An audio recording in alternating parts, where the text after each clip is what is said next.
Alhamdulillah hari ini saya senang sekali karena kambing-kambing yang baru lahir beberapa bulan lalu sekarang sudah tambah besar dan sehat karena dirawat dan disayang oleh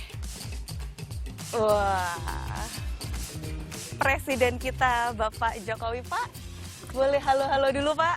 Halo, halo, halo.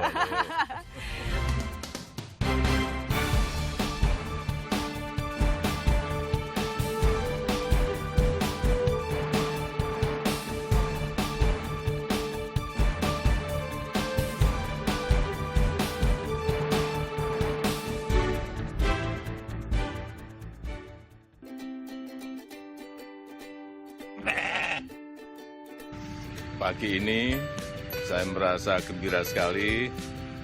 Alhamdulillah tadi pagi telah lahir lagi 2 anak kambing yang saya pelihara. Ini coba lucu-lucu ini.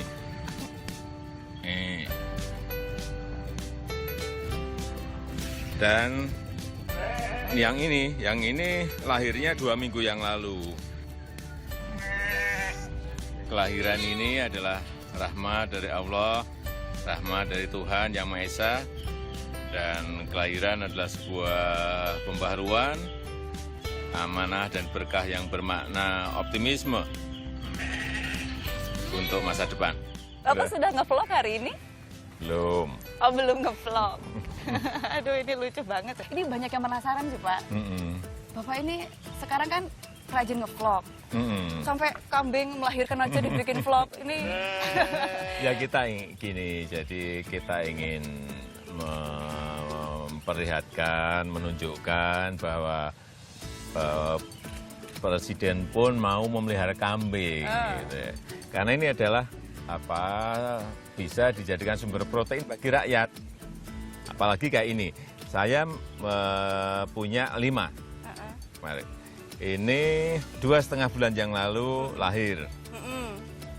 Satu, ini yang gede ya ini. Ini lahir yang gede. Kemudian 2 bulan yang lalu lahir lagi 2. Ini. Yang kecil-kecil ini, Pak? Yang kecil, yang agak gede. Ini.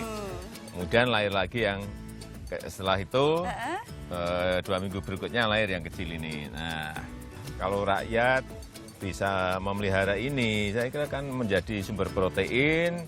Yang kedua juga menjadi income bagi keluarga. Memelihara kambing juga tidak sulit, asal diberi kandang, diberi makan, udah beranak terus. Ini begitu Bapak kesini langsung kesini semua loh Pak, maju semua. Ngerti kayaknya mereka Pak. Ya kan mereka kan ngelihat siapa yang memberi makan, siapa yang sering ngelus-ngelus, mereka tahu kok. Pak, sebetulnya bikin vlog ini yang ngajakin siapa? Apa jangan-jangan putra Bapak, Mas Kaisang? Ya memang yang pertama dari Kaisang. Kaisang nunjukin nunjukin vlognya. Terus saya ikut bikin vlog itu aja. Apa bilangnya gimana? Ayo Pak bikin vlog supaya. Enggak, itu tunjukkan Bapak ini vlog saya ini, coba dilihat. Saya lihat. Yang mana Pak vlognya Pak? Yang pertama dulu waktu dia di Singapura, menunjukkan kamarnya dia seperti apa. Oke, hai teman-teman, balik lagi sama Kaisang. Ya, namanya kamar pasti sama aja, nggak ada bedanya. Ada selimut, kasur, bantal, guling. Tempat itu ada papan setrika. Iya, itu aja. Cuma ada lemari, cuma nggak kelihatan di sini. Banget. Tapi aku itu masih aku masih pakai kipas angin ya. Nih, masih pakai kipas angin. Kita dengan anak-anak muda, juga dengan masyarakat, dengan rakyatnya perlu komunikasi ya.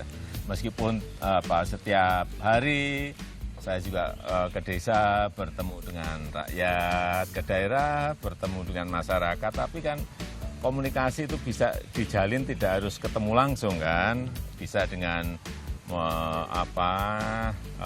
mau nge-tweet dengan Facebook, dengan Instagram, kemudian yang terakhir membuat video blog, tapi ada komunikasi terus dengan anak muda kita, dengan rakyat, dan kita kemarin misalnya juga membuat tanya jawab Q&A dengan anak-anak, seperti apa sih?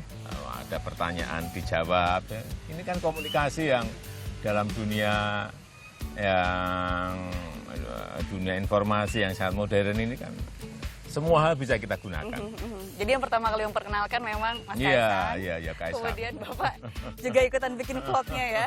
Sebetulnya pesan-pesan apa sih Pak yang ingin disampaikan? Kan kalau dilihat tuh vlognya tuh sederhana, makan bakso, dibikinkan vlog, ya kan? Terus ketemu tamu-tamu negara, pesan-pesannya yang disampaikan itu sebetulnya apa? Ya banyak ya, banyak. Seperti misalnya ya tadi kayak urusan kambing beranak, itu kan ini kita ingin memberikan pesan bahwa memelihara kambing itu mudah. Kemudian vlog yang lain misalnya memanah gitu ya, bahwa olahraga itu penting.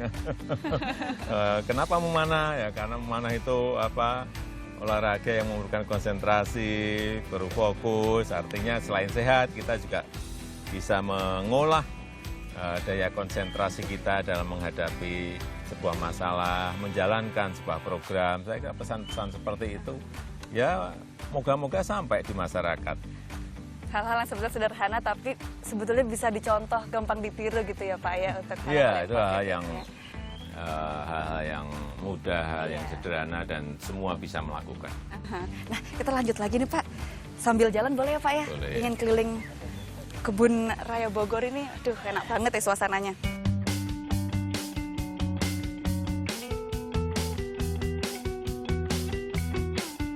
Makin meriah kayaknya nih Istana Bogor ini sekarang Pak.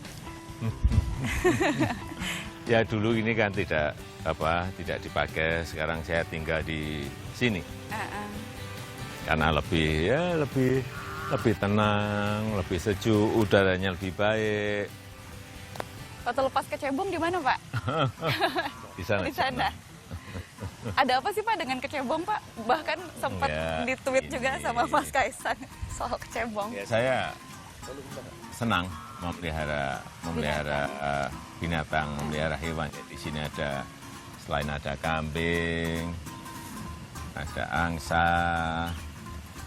ada apalagi mentong, biawak, ada ikan, ada biawak, ada ayam banyak sekali, banyak sekali. Nah, kalau tadi kita ngobrol soal vlog, di YouTube channelnya Bapak juga ada hashtag Jokowi menjawab. Waduh, itu pertanyaan yang unik-unik. Sejauh ini pertanyaan yang paling susah dijawab itu pertanyaan apa Pak? Ini yang sekali lagi, ini kan komunikasi kita dengan anak-anak muda, ya, komunikasi kita dengan masyarakat. Ya, dan saat saya tanya jawab dengan mereka, ya memang banyak pertanyaan, banyak usulan, dan yang saya memang nggak ngerti. Kalau saya nggak ngerti, saya ngomong nggak ngerti. Kayak Naruto itu. Misalnya ada yang tanya mengenai Pak HKG ke-7 siapa, HKG ke-8 siapa, saya nggak ngerti. Ya saya jawab nggak ngerti. Siapakah yang menjadi Hokage ke-8 di dalam anime Naruto? Ya Dian, saya harus ngomong apa adanya ya. Saya nggak tahu Hokage ke-8, Naruto saya nggak ngerti. Jadi kalau saya jawab nanti saya mah keliru. Sejauh ini itu pertanyaan paling susah ya Pak ya? Iya, karena saya nggak ngerti, betul-betul saya nggak ngerti. Dan saya jawab apa adanya, saya nggak tahu. Nah Pak, tapi kalau berbicara soal pertanyaan, mungkin banyak anak-anak muda di luar sana yang pertanyaan belum sempat terjawab oleh Bapak. Kita juga sempat mengundang netizen, penonton Satu Indonesia untuk bertanya kepada Bapak. Pertanyaannya ada di sini. Makasih Farabi. Ini dari anak-anak muda juga Pak. Iya. Tolong dijawab ya Pak ya. Halo Pak Jokowi, nama saya Desta, saya mahasiswi tingkat akhir di ISM Jakarta. Desta. Pak, saya ingin bertanya, bagaimana cara Bapak menghadapi berita hoax yang ditujukan kepada Bapak? Terima kasih. Gimana caranya Pak? Ya, sekarang ini kan media sosial itu banyak berita-berita baik fake news, hoax, dan ya karena semua orang bisa menyampaikan pendapatnya, bisa menyampaikan opininya, bisa menyampaikan berita ya. Ya oleh sebab itu masyarakat, anak-anak muda kita ini perlu menyaring apakah ini berita bohong atau berita benar.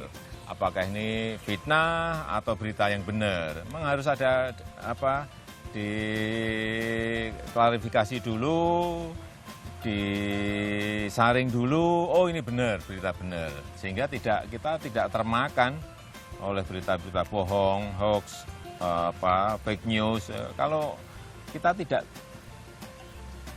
bisa menyaring dan semuanya kita langsung kita telan mentah-mentah ya, jadinya kita jadi bingung. Kalau saya sendiri misalnya ada berita-berita yang tidak benar di dalam media sosial ya secepatnya saya luruskan. Meskipun juga ada yang sudah bisa menerima, tapi masih ada juga masih belum bisa menerima. Tapi ya kewajiban kita untuk meluruskan yang nggak benar. Kalau sejauh ini Pak, kayaknya Bapak kan lumayan sering Pak jadi korban hoax begitu Pak. Adakah Pak satu isu hoax ini yang membuat Bapak itu paling pusing? Ya, mana Pak? Ya, saya kira semua sekarang ini, semua negara mengalami hal yang sama. Dengan keterbukaan, dengan media sosial yang tidak bisa kita hambat. Dan setelah saya berbicara dengan Presiden, dengan Perdana Menteri dari negara yang lain, mengalami hal yang sama. Seperti yang kita alami di sini. Saya kira menjadi kewajiban kita untuk meluruskan kalau ada berita-berita yang tidak betul, berita-berita apalagi yang menghasut rakyat, menghasut massa ini yang berbahaya. Kalau hanya mengenai pribadi-pribadi mungkin bisa kita jelaskan, kita luruskan, tapi kalau sudah menyangkut masyarakat, massa, memanas-manasi, mengompor-ngompor, inilah yang harus diselesaikan. Khususnya kalau di Indonesia ini sudah separah apa toh Pak hoax ini? Sama seperti negara-negara yang lain. Tapi saya pikir ini hanya sebuah fenomena yang waktunya juga tidak panjang. Nanti masyarakat juga akan terbiasa. Anak-anak kita juga bisa menyaring. Oh ini benar, oh ini enggak benar. Lama-lama kita akan semakin matang dan lama-lama kita akan semakin dewasa. Bisa memilah-milah mana yang benar, mana yang enggak benar, mana yang betul, mana yang bohong akan semakin tahu kita. Nah, ini ada pertanyaan kedua, Pak. Sama dari anak-anak muda juga. Nah, kita dengar ya, Pak ya. Pak Presiden, saya Adil. Saya Dava. Pak Presiden, mau nanya nih, kenapa sih mau diajak Panco sama Kaisang? Padahal ototnya Kaisang lebih gede, kenapa nggak sama saya aja? Nih. Kalau nggak sama saya, Pak. Kok mau diajakin main Panco? Urusan Panco, itu kan malam-malam ya, itu udah jam 12 malam. Terus tahu-tahu Kaisang itu ngajak saya untuk membuat vlog. Saya tanya, apa vlognya? Bapak dengan saya Panco. Udah, langsung udah. Coba, ya. 1, 2, 3. Aku sambil Instagraman juga bisa ini Bapak. Udah nanti malah encok Bapak. Udah nanti malah encok ah. Gimana? Belum rampung sudah. Udah. Aku kalah. Ya, Bapak yang kalah. Gimana? Orang benar besar gini belum tentu kuat. Apa? Yang besar itu adalah yang kuat kesabarannya. Yang besar itu adalah orang yang kuat kesalehannya. Ngerti? Ini harus kuat. Udah. Langsung udah. Kita nggak berpikir kan apa badannya gede atau badannya kurus kan, enggak. Tidak berpikir yang mana yang menang, mana yang kalah, karena di situ saya menyampaikan bahwa badan yang kuat itu belum tentu yang kuat itu mengalahkan yang kurus atau yang kuat itu mengalahkan yang lemah. Sekarang ini ya, yang cepat itu akan mengalahkan yang lambat. Siapa yang cepat itu akan mengalahkan yang lambat. Negara yang cepat akan mengalahkan negara yang lambat. Perusahaan yang cepat akan mengalahkan perusahaan yang lambat. Orang yang cepat akan mengalahkan orang yang lain yang lambat. Itu. Sampai 5 tahun ke depan itu ada peluang kira-kira 130 miliar US dollar dalam bidang digital ekonomi di Indonesia. Artinya, coba berapa triliun akan ada kesempatan itu. Siapa sih yang bisa mengambil kesempatan ini? Anak-anak muda, udah.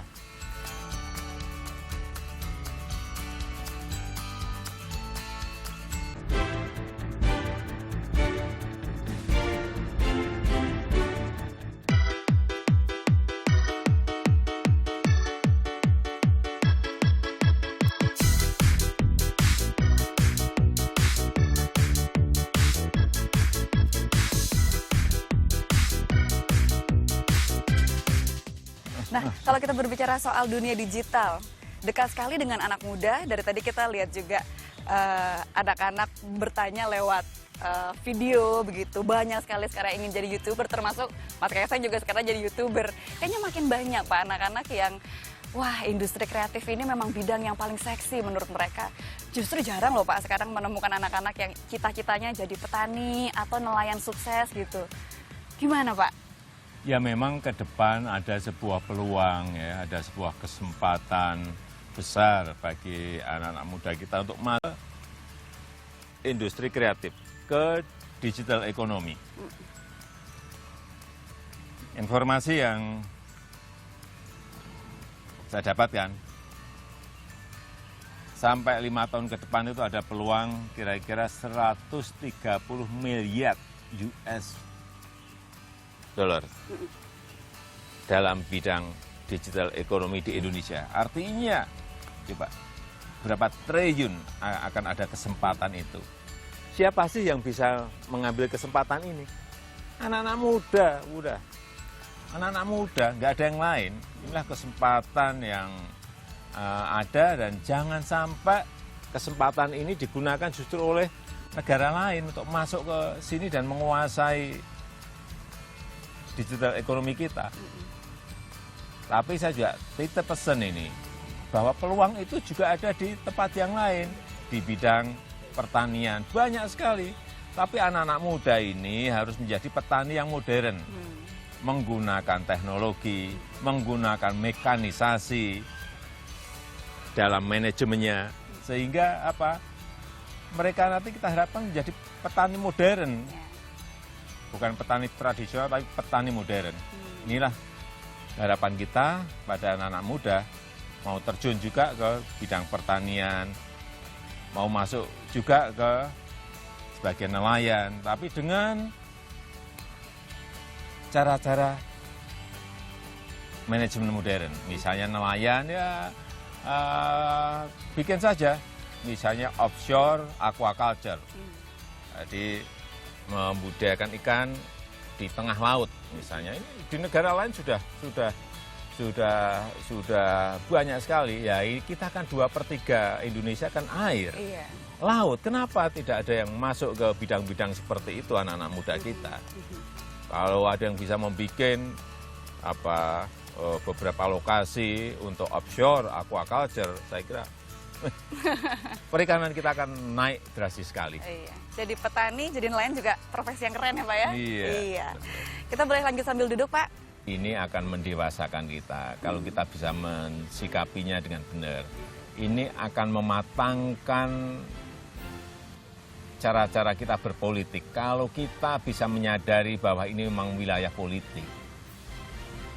Tapi kalau kita terjebak terus pada masalah-masalah saling menyalahkan, saling menghujat, saling menfitnah, ini terus kita terjebak dalam wilayah itu ya energi kita akan habis.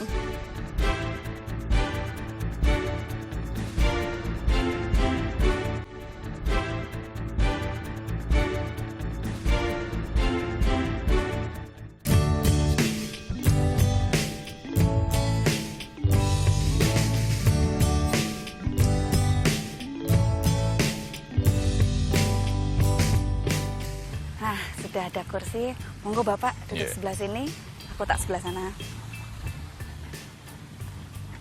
Jadi bidang untuk anak muda ini, industri kreatif ini banyak ya Pak ya? Masih luas ya Pak? Iya, iya banyak. Jadi sekali lagi kesempatan di industri kreatif itu apa misalnya fashion, kemudian pembuatan video, kemudian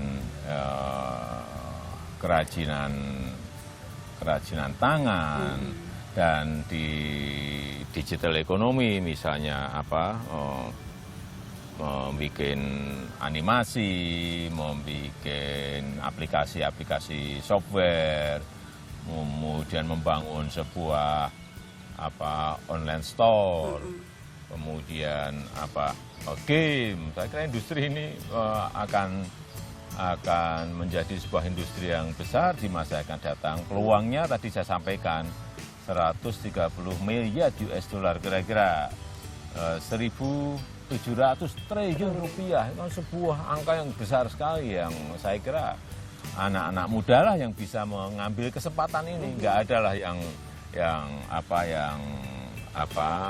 orang-orang yang sudah generasi tua. Ini anak-anak, ini bagiannya anak muda. Inilah yang harus diambil kesempatan itu, jangan sampai nanti negara lain justru yang ngambil. Iya. Nah ini seharusnya ini bisa menjawab kegelisahan anak-anak muda nih Pak. Tapi kalau kita berbicara soal kegelisahan, persoalan negara itu Bapak pasti yang sekarang sedih hadapi itu banyak sekali. Yang belakangan paling menyita pikiran Bapak sekarang ini apa Pak? Ya, jadi dalam 8 bulan, 6 bulan ini ya, kita terframing oleh kondisi-kondisi yang sebetulnya ini adalah lebih banyak urusan politik gitu. Pilihan bupati wali kota, pilihan gubernur, yang sebetulnya juga tidak hanya di satu tempat kan. Yang tahun ini ada 101 pilkada di seluruh tanah air. Tahun depan nanti ada 171 pilkada lagi. Ya oleh sebab itu ini masyarakat harus bisa membedakan mana yang wilayah politik, mana yang betul-betul keseharian kita. Jangan sampai ini menjadi campur aduk. Dan saya kira saving energi kita, tabungan energi kita ini banyak habis untuk hal yang sebenarnya nggak perlu dalam 6-8 bulan ini. Saling menjelekkan, saling menyalahkan, berdebat untuk hal yang tidak perlu, kemudian saling menghujat, saling menfitnah. Saya kira seperti ini harus sudahlah, stop, berhenti, kita masuk ke hal yang produktif, membangun etos kerja. Jangan terframing oleh hal-hal seperti itu. Kita bawa lagi kepada etos kerja yang baik, disiplin kerja yang baik, produktivitas kerja yang baik, sehingga bangsa kita bisa bersaing dengan negara-negara yang lain. Berarti jelas sebetulnya bukan masalahnya, bukan pilkadanya, tapi mungkin dinamika yang mengikuti itu ya Pak ya? Ya, dinamika itu boleh-boleh saja. Dan dalam politik itu juga biasa, tapi kita jangan terjebak pada kerangka itu terus gitu loh. Jangan sampai kita ini sudah berbulan-bulan terjebak pada hal-hal yang sebetulnya akan menguras energi kita. Tapi sebetulnya memang suka atau tidak suka, masalah ini apa ya Pak, kemudian jadi mencuat ke isu SARA, termasuk juga bergulirnya kasus Pak Ahok. Pendapat Bapak pernah menyangka tidak akan sampai sepanas ini? Ini akan mendewasakan kita, kalau kita bisa mensikapinya dengan benar. Ini akan mematangkan cara-cara kita berpolitik. Kalau kita bisa menyadari bahwa ini memang wilayah politik. Tapi kalau kita terjebak terus pada masalah-masalah saling menyalahkan, saling menghujat, saling menfitnah, ini terus-terus kita terjebak dalam wilayah itu, ya energi kita akan habis. Bapak sudah ada rencana mau bertemu Pak Ahok, menjenguk Pak Ahok? Saya kira Rahmat tahu saya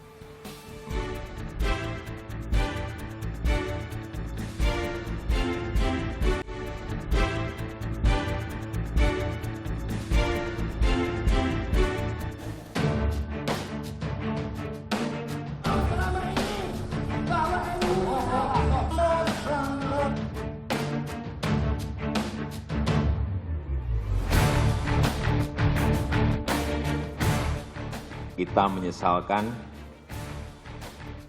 kejadian Mbak Atta Ishak yang seharusnya sudah bubar, tetapi menjadi rusuh. Dan ini kita lihat telah ditunggangi oleh aktor-aktor politik yang memanfaatkan situasi.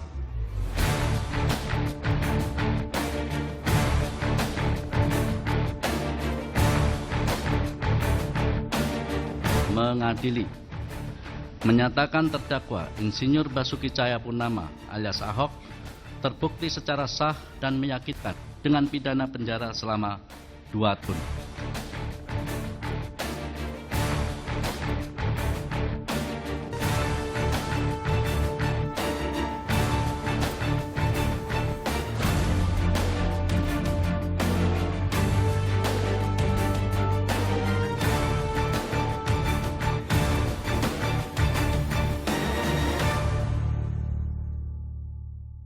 Bapak sudah ada rencana mau bertemu Pak Ahok, menjenguk Pak Ahok? Saya kira Rahmat tahu saya seminggu yang lalu dari Aceh, terus ke Kalimantan Selatan, terus ke Maluku Utara, terus ke Papua.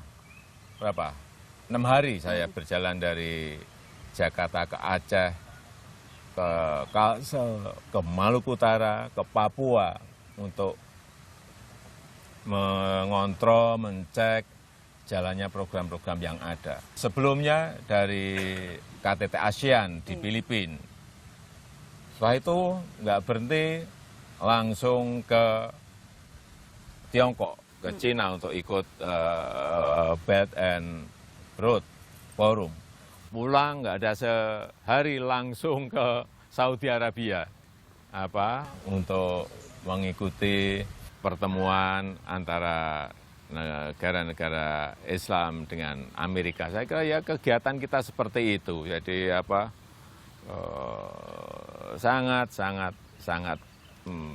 padat sekali. Jadi belum sempat artinya? Belum sempat. Tapi dalam waktu dekat ini ada rencana ke sana, Pak? Jadi ya tadi, jatahnya seperti itu. Iya, perkembangan terakhir kan memang akhirnya gugatan bandingnya dicabut begitu, Pak. Bapak melihat langkah ini seperti apa? Apakah ini langkah yang tepat untuk mendinginkan suasana untuk sementara? Ya kita semuanya begini, kita semuanya harus menghormati apa yang telah diputuskan oleh majelis hakim. Karena itu adalah mekanisme hukum yang sudah kita jalani. Masyarakat harus menghormati itu, dan kalau ada langkah-langkah, baik langkah banding atau tidak banding, itu juga adalah hak yang harus dihormati. Jadi jangan sampai kita ini merasa, loh kok ini salah, loh kok ini benar. Sekali lagi, itu adalah di wilayah hukum yang harus kita hormati. Tapi Bapak setuju kalau langkah itu bisa mendinginkan suasana sekarang? Ya akan saya kira semua langkah akan baik kalau bisa mengajak masyarakat itu berpikir jernih, berpikir dewasa, dan berpikir lebih matang. Menurut Bapak siapa yang paling bertanggung jawab atas kondisi yang terjadi sekarang? Panas begitu, kondisi isu kebinekaan kemudian mencuat. Ya kita harapkan sekali lagi seluruh tokoh politik, kemudian kandidat-kandidat yang bertarung dalam pilihan bupati, pilihan wali kota, pilihan gubernur, tim suksesnya, itu harus sudah, kalau sudah pilkada itu selesai, sudah diputuskan oleh KPUD, ya kita harus menghormati. Jangan masih mengajak untuk kembali ke masa-masa kampanye gitu. Itu sudah harus ditinggal. Itu yang Bapak maksud dengan aktor-aktor politik yang itu Bapak sebut? Ya, kurang lebih seperti itu. Kurang lebih seperti itu. Kemudian sekarang akhirnya gubernur terpilih Pak Anies, dan ternyata ada peran Pak JK di sana mendorong untuk mendukung Pak Anies maju ke Pilgub. Itu adalah wilayah politik, ya, wilayah politik. Jadi kita harus menghormati pilihan warga DKI yang sudah memutuskan. Harus hormati pilihan politik itu dan jangan sampai kembali lagi dipanaskan untuk hal-hal yang tidak perlu lah. Energi kita nanti habis dan kita melupakan bahwa kita harus bekerja keras untuk membangun negara ini. Kita harus bekerja keras untuk membangun negeri ini dan saving energi kita, tabungan energi kita habis nanti untuk hal-hal yang tidak perlu.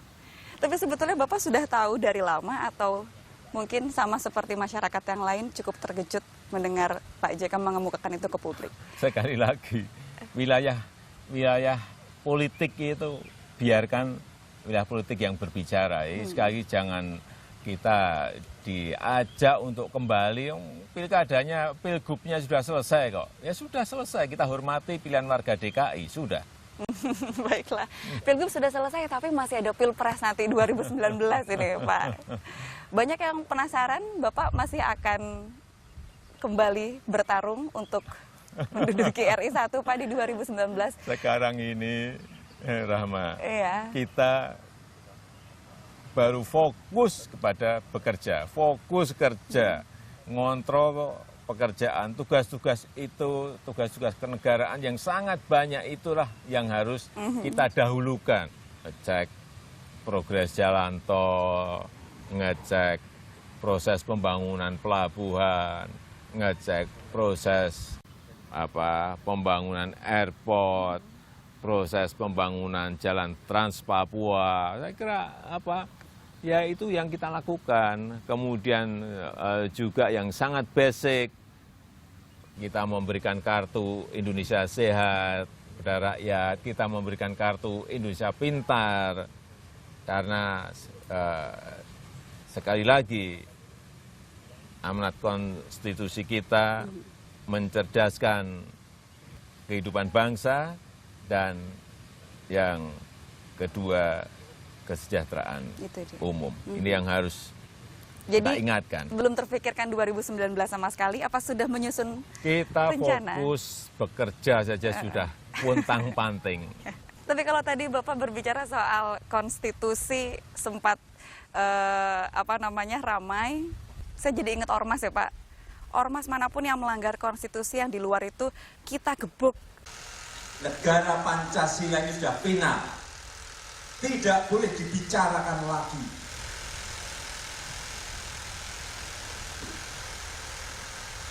Kalau ada yang keluar dari Pancasila, dari Undang-Undang Dasar 45, dari NKRI, dari kebinekaan kita, itu hal yang sangat fundamental sekali. Kalau itu ada ormas yang seperti itu, ya kita gebuk.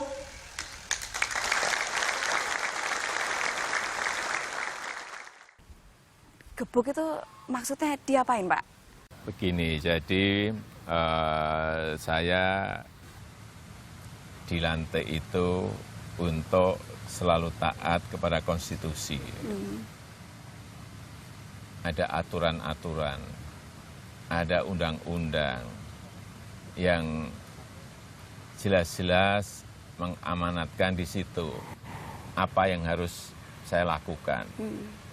Ya kalau ada ormas yang ingin keluar dari dasar negara kita Pancasila, ingin keluar dari bingkai negara kita, Negara Kesatuan Republik Indonesia, ingin keluar dari Undang Dasar 1945 dan kebinekaan kita, ya. Gebuk Saya itu sampaikan, diapain, Pak? ya harus digebuk dalam artian kita memiliki alat, yaitu aturan-aturan hukum untuk menyelesaikan itu. Kalau nanti saya ngomong, nanti saya jewer, aduh nanti ada yang ngomong nggak tegas. Nanti kalau ngomong digebuk kok terlalu galak sekali, ya memang harus digebuk. Kalau sudah ingin keluar dari konstitusi kita. Artinya dibubarkan begitu? Ya itu nanti urusan Menko Polhukam.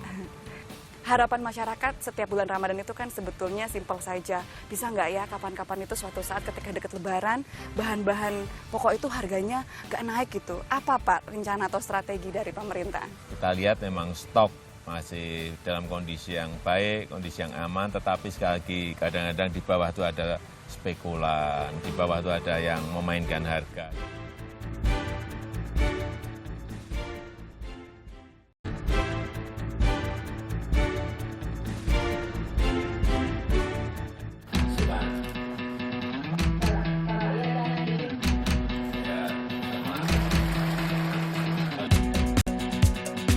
Indonesia, tanah air beta, pusaka abadi nan jaya. Tambah 2 berapa?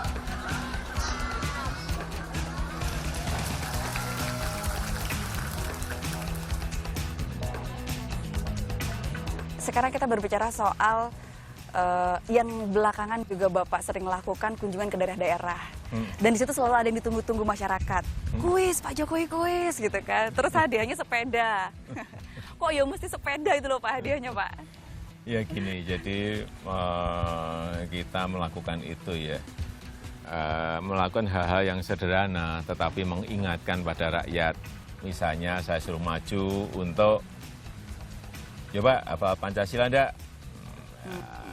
1, 2, 3, 4, 5, ya, benar, hadiah sepeda. Kemudian saya juga bertanya mengenai masalah kebinekaan kita. Kita ini ada tuh, sering saya sampaikan itu, kita memiliki 714 suku di negara kita. Coba sebutkan 5 saja. Nah, sebutkan suku Batak, suku Dayak, suku Jawa, suku Bugis. Diberi sepeda. Kenapa sepeda? Iya, kenapa sepeda Pak? Yang pertama, ya sepeda itu kegunaannya banyak. Bisa dipakai untuk olahraga, bisa dipakai untuk misalnya ke sawah kalau petani, kalau pegawai juga bisa dipakai untuk ke kantor, ya kan? Kemudian yang ketiga ya, yang jelas tidak polusi. Sepeda kan murah, ya kan? Sehat. Ya, sehat. Kalau misalnya Pak Jokowi bagi-bagi, sekarang saya juga mau membagi sesuatu. Oh yang ini ya. Ini, oh ini ada foto Pak. Nah, ini belakangan, waduh, ini ramai banget ya. Ini aku nggak tahu, ini yang asli yang mana tuh Pak? Itu yang patung yang asli. Bapak inget nggak? Yang asli yang ini, yang patung yang ini. Oh bener. Oh, masa tuh? Yang asli yang ini. Yang ini apa ya? Ini bikin saya penasaran adalah posenya nih Pak. Posenya dari sekian banyak pose, kenapa posenya harus yang dipilih ini? Menyingsingkan lengan kemeja, apa maknanya Pak? Ya kita ingin membangun sebuah etos kerja, ya.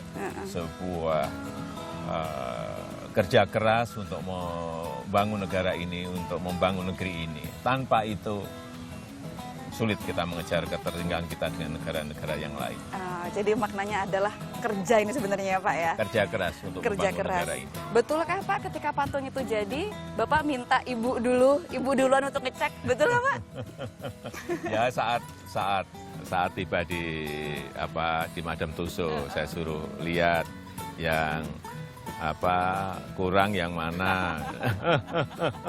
Jadi yang mastiin harus ibu dulu. Ibu menyampaikan 99,9% sama persis katanya. Itu kalau Bu Iriana yang ngomong itu berarti udah valid itu. Oke, Pak ini berhubung bulan Ramadan gitu Pak ya.